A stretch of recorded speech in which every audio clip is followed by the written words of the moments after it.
ನಮಸ್ಕಾರ ಸ್ನೇಹಿತರೆ, spark of life Kannada ಚಾನೆಲ್ಗೆ ಸ್ವಾಗತ. ನಾವೆಲ್ಲರೂ ಹಗಲು ರಾತ್ರಿ ಕಷ್ಟಪಡುವುದು ಯಾಕೆ? ಸ್ವಲ್ಪ ಹಣ ಗಳಿಸಿ ನೆಮ್ಮದಿಯಿಂದ ಜೀವನ ಸಾಗಿಸೋಣ ಎಂದು. ಆದರೆ ನೀವು ಗಳಿಸಿದ ಅದೇ ಹಣವೇ ನಿಮ್ಮ ವಿನಾಶಕ್ಕೆ ಅಡಿಪಾಯವಾಗಬಲ್ಲದು ಎಂದರೆ ನೀವು ನಂಬುತ್ತೀರಾ? ಹೌದು, ಆಚಾರ್ಯ ಚಾಣಕ್ಯರು ಹಣದ ಬಗ್ಗೆ ಒಂದು ಕಠಿಣ ಸತ್ಯವನ್ನು ಹೇಳಿದ್ದಾರೆ. ನಾವು ಮಾಡುವ ಆ ಒಂದು ಚಿಕ್ಕ ತಪ್ಪು ನಮಗೆ ಅರಿವಿಲ್ಲದಂತೆಯೇ ನಮ್ಮನ್ನು ಬರ್ಬಾದ್ ಮಾಡಬಹುದು. ಹಾಗಾದರೆ ಚಾಣಕ್ಯರು ಎಚ್ಚರಿಸಿದ ಆ ಮಹಾ ತಪ್ಪು ಯಾವುದು? ಇವತ್ತು ತಿಳಿಯೋಣ. 1. ಹಣದ ಹರಿವು ಮತ್ತು ಶೇಖರಣೆ. ಭಾರತದ ಮಹಾನ್ ತತ್ವಜ್ಞಾನಿ ಮತ್ತು ರಾಜಕೀಯ ತಂತ್ರಜ್ಞರಾದ ಚಾಣಕ್ಯ ಅವರು ತಮ್ಮ ಗ್ರಂಥವಾದ ಚಾಣಕ್ಯ ನೀತಿಯಲ್ಲಿ ಹಣದ ಬಗ್ಗೆ ಬಹಳ ಆಳವಾದ ತತ್ವವನ್ನು ಹೇಳುತ್ತಾರೆ.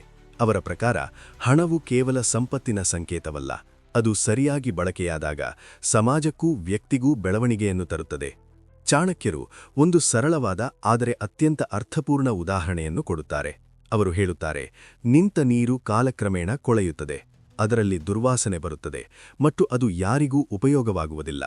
ಆದರೆ ಹರಿಯುವ ನೀರು ಯಾವಾಗಲೂ ಶುದ್ಧವಾಗಿರುತ್ತದೆ, ಅದು ಜನರಿಗೆ ಉಪಯೋಗವಾಗುತ್ತದೆ, ಬೆಳೆಯನ್ನು ಬೆಳೆಸುತ್ತದೆ ಮತ್ತು ಜೀವನವನ್ನು ಉಳಿಸುತ್ತದೆ. ಚಾಣಕ್ಯರ ಪ್ರಕಾರ ಹಣವೂ ಇದೇ ರೀತಿಯದ್ದಾಗಿದೆ.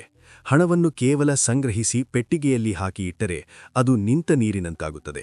ಆ ಹಣ ಸಮಾಜಕ್ಕೂ ಉಪಯೋಗವಾಗುವುದಿಲ್ಲ, ವ್ಯಕ್ತಿಗೂ ಬೆಳವಣಿಗೆಯನ್ನು ತರುವುದಿಲ್ಲ.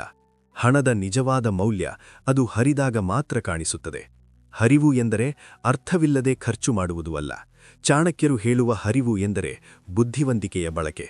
ಅಂದರೆ ನಾವು ಗಳಿಸುವ ಹಣದಲ್ಲಿ ಒಂದು ಭಾಗವನ್ನು ನಮ್ಮ ಅಗತ್ಯಗಳಿಗೆ ಬಳಸಬೇಕು, ಇನ್ನೊಂದು ಭಾಗವನ್ನು ಭವಿಷ್ಯಕ್ಕಾಗಿ ಉಳಿಸಬೇಕು, ಮತ್ತೊಂದು ಭಾಗವನ್ನು ಹೂಡಿಕೆಗೆ ಬಳಸಬೇಕು ಮತ್ತು ಸಾಧ್ಯವಾದಷ್ಟು ದಾನಧರ್ಮಕ್ಕೂ ಬಳಸಬೇಕು.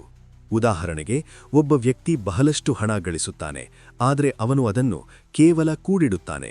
ಅವನು ಸಮಾಜಕ್ಕೆ ಸಹಾಯ ಮಾಡಲಾರ, ಹೊಸ ಅವಕಾಶಗಳನ್ನು ಸೃಷ್ಟಿಸಲಾರ.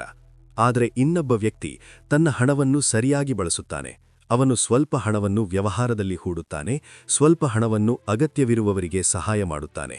ಆ ಹಣದಿಂದ ಮತ್ತಷ್ಟು ಅವಕಾಶಗಳು ಮತ್ತು ಬೆಳವಣಿಗೆ ಉಂಟಾಗುತ್ತದೆ. ಚಾಣಕ್ಯರು ಇನ್ನೊಂದು ಮಹತ್ವದ ಎಚ್ಚರಿಕೆಯನ್ನು ಕೂಡ ಕೊಡುತ್ತಾರೆ. ಯಾರು ಅತಿಯಾದ ಜಿಪುಣತನದಿಂದ ಹಣವನ್ನು ಕೇವಲ ಕೂಡಿಡುತ್ತಾರೋ ಅವರ ಹಣಕ್ಕೆ ಕೊನೆಗೆ ಬೆಲೆ ಉಳಿಯುವುದಿಲ್ಲ. ಕೆಲವೊಮ್ಮೆ ಅದು ದುರ್ಬಳಕೆಗೆ ಒಳಗಾಗಬಹುದು, ಕೆಲವೊಮ್ಮೆ ಕಳ್ಳತನವಾಗಬಹುದು, ಅಥವಾ ಸಮಯದೊಂದಿಗೆ ಅದರ ಮೌಲ್ಯವೇ ಕಡಿಮೆಯಾಗಬಹುದು. ಆದ್ದರಿಂದ ಹಣವನ್ನು ಕೇವಲ ಸಂಗ್ರಹಿಸುವುದು ಜ್ಞಾನವಲ್ಲ, ಅದನ್ನು ಸರಿಯಾದ ರೀತಿಯಲ್ಲಿ ಬಳಸುವುದು ನಿಜವಾದ ಜ್ಞಾನ.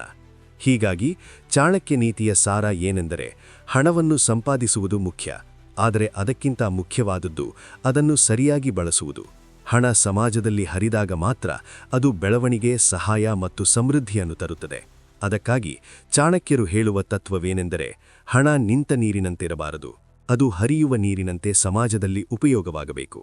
2. ಆ ಒಂದು ಮಹಾ ತಪ್ಪು, ಅಧರ್ಮದ ಹಣ. ಚಾಣಕ್ಯ ತಮ್ಮ ಗ್ರಂಥವಾದ ಚಾಣಕ್ಯ ನೀತಿಯಲ್ಲಿ ಹಣದ ಬಗ್ಗೆ ಅತ್ಯಂತ ಗಂಭೀರವಾದ ಎಚ್ಚರಿಕೆಯನ್ನು ನೀಡುತ್ತಾರೆ.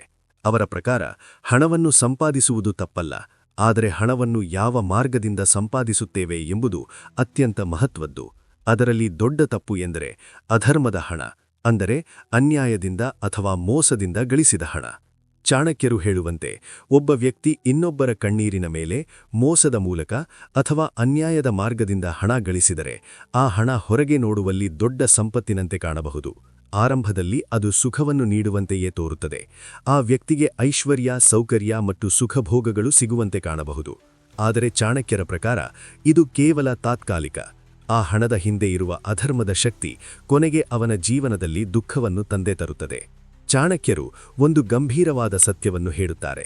ಅಧರ್ಮದಿಂದ ಗಳಿಸಿದ ಹಣವು ಕೇವಲ ಸಂಪತ್ತನ್ನು ಮಾತ್ರ ನಾಶ ಮಾಡುವುದಿಲ್ಲ, ಅದು ವ್ಯಕ್ತಿಯ ಗೌರವ, ಆರೋಗ್ಯ ಮತ್ತು ಕುಟುಂಬದ ನೆಮ್ಮದಿಯನ್ನು ಕಿತ್ತುಕೊಳ್ಳುತ್ತದೆ. ಆದ್ದರಿಂದ ಅವರು ಹೇಳುವ ಸಂದೇಶ ಸ್ಪಷ್ಟವಾಗಿದೆ. ಹಣವನ್ನು ಸಂಪಾದಿಸುವುದಕ್ಕಿಂತ ಮೊದಲು ಅದು ಧರ್ಮದ ಮಾರ್ಗದಲ್ಲಿದೆಯೇ ಎಂದು ಯೋಚಿಸಬೇಕು.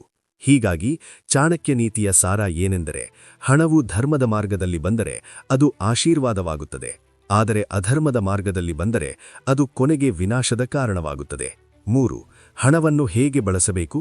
ಭಾರತದ ಮಹಾನ್ ತತ್ವಜ್ಞಾನಿ ಚಾಣಕ್ಯ ತಮ್ಮ ಗ್ರಂಥವಾದ ಚಾಣಕ್ಯ ನೀತಿಯಲ್ಲಿ ಹಣವನ್ನು ಸಂಪಾದಿಸುವುದಕ್ಕಿಂತಲೂ ಅದನ್ನು ಸರಿಯಾಗಿ ಬಳಸುವುದು ಹೆಚ್ಚು ಮುಖ್ಯ ಎಂದು ಹೇಳುತ್ತಾರೆ.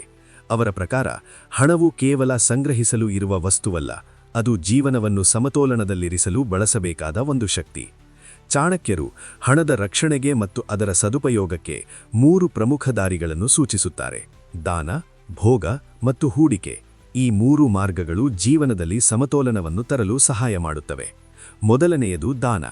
ದಾನ ಎಂದರೆ ಕೇವಲ ಹಣವನ್ನು ಕೊಡುವುದಲ್ಲ, ಅದು ಅಗತ್ಯವಿರುವವರಿಗೆ ಸಹಾಯ ಮಾಡುವ ಮನಸ್ಸು. ಚಾಣಕ್ಯರ ಪ್ರಕಾರ ವ್ಯಕ್ತಿ ತನ್ನ ಆದಾಯದ ಒಂದು ಭಾಗವನ್ನು ಸಮಾಜದ ಒಳಿತಿಗಾಗಿ ಬಳಸಬೇಕು.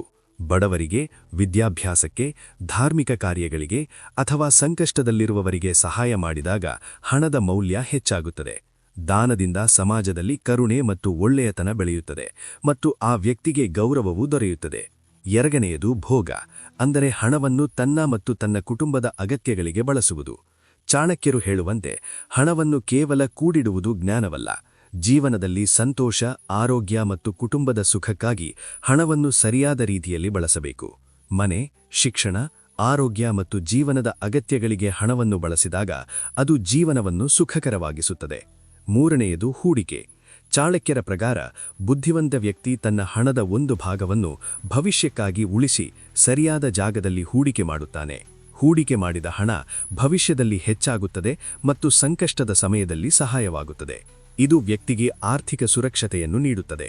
ಆದರೆ ಚಾಣಕ್ಯರು ಇನ್ನೊಂದು ಮಹತ್ವದ ಎಚ್ಚರಿಕೆಯನ್ನು ಕೂಡ ಕೊಡುತ್ತಾರೆ. ಯಾರಾದರೂ ಈ 3 ಮಾರ್ಗಗಳನ್ನು ಪಾಲಿಸದೆ ಕೇವಲ ಹಣವನ್ನು ಕೂಡಿಸಿ ಅದಕ್ಕೆ ಮೋಹಪಟ್ಟು ಕುಳಿತರೆ ಆ ಹಣವೇ ಅವನ ಅಹಂಕಾರವನ್ನು ಹೆಚ್ಚಿಸುತ್ತದೆ. ಅಹಂಕಾರ ಹೆಚ್ಚಾದಾಗ ವ್ಯಕ್ತಿ ತನ್ನ ಮೌಲ್ಯಗಳನ್ನು ಮರೆತು ಬಿಡುತ್ತಾನೆ ಮತ್ತು ಕೊನೆಗೆ ಅದೇ ಅವನ ಪತನಕ್ಕೆ ಕಾರಣವಾಗುತ್ತದೆ. ಹೀಗಾಗಿ ಚಾಣಕ್ಯ ನೀತಿಯ ಸಾರ ಏನೆಂದರೆ, ಹಣವು ನಮ್ಮ ಜೀವನವನ್ನು ಸುಧಾರಿಸಲು ಇರುವ ಸಾಧನ. ಅದು ನಮ್ಮನ್ನು ನಿಯಂತ್ರಿಸಬಾರದು. ಹಣವು ನಮ್ಮ ಸೇವಕನಾಗಿರಬೇಕು, ನಾವು ಹಣದ ಗುಲಾಮರಾಗಬಾರದು. ಈ ತತ್ವವನ್ನು ಪಾಲಿಸಿದಾಗ ಮಾತ್ರ ಹಣವು ಜೀವನದಲ್ಲಿ ಸಮೃದ್ಧಿ ಮತ್ತು ಶಾಂತಿಯನ್ನು ತರಲು ಸಾಧ್ಯವಾಗುತ್ತದೆ. ಸ್ನೇಹಿತರೆ, ನೆನಪಿರಿ, ಹಣ ಎನ್ನುವುದು ಜೀವನ ನಡೆಸಲು ಬೇಕಾದ ಒಂದು ಸಾಧನವಷ್ಟೇ, ಅದೇ ಜೀವನವಲ್ಲ. ನ್ಯಾಯಯುತವಾಗಿ ಗಳಿಸಿದ 1 ರೂಪಾಯಿ ಅನ್ಯಾಯವಾಗಿ ಗಳಿಸಿದ ಕೋಟಿ ರೂಪಾಯಿಗಿಂತ ಹೆಚ್ಚು ನೆಮ್ಮದಿ ನೀಡುತ್ತದೆ. ಆಚಾರ್ಯ ಚಾಣಕ್ಯರ ಈ ಮಾತುಗಳನ್ನು ನೆನಪಿನಲ್ಲಿಡಿ. ಹಣದ ಹಿಂದೆ ಓಡುವಾಗ ನಿಮ್ಮ ಗುಣಗಳನ್ನು ಕಳೆದುಕೊಳ್ಳಬೇಡಿ. ಈ ವಿಡಿಯೋ ನಿಮಗೆ ಸ್ಫೂರ್ತಿ ನೀಡಿದ್ದರೆ ಲೈಕ್ ಮಾಡಿ ಮತ್ತು ನಿಮ್ಮ ಆಪ್ತರೊಂದಿಗೆ ಶೇರ್ ಮಾಡಿ. ಜೀವನದ ಇಂತಹ ಸತ್ಯಗಳನ್ನು ತಿಳಿಯಲು ಸ್ಪಾರ್ಕ್ ಆಫ್ ಲೈಫ್ ಕನ್ನಡ ಚಾನೆಲ್ಗೆ ಸಬ್ಸ್ಕ್ರೈಬ್ ಆಗಿ. ಧನ್ಯವಾದಗಳು.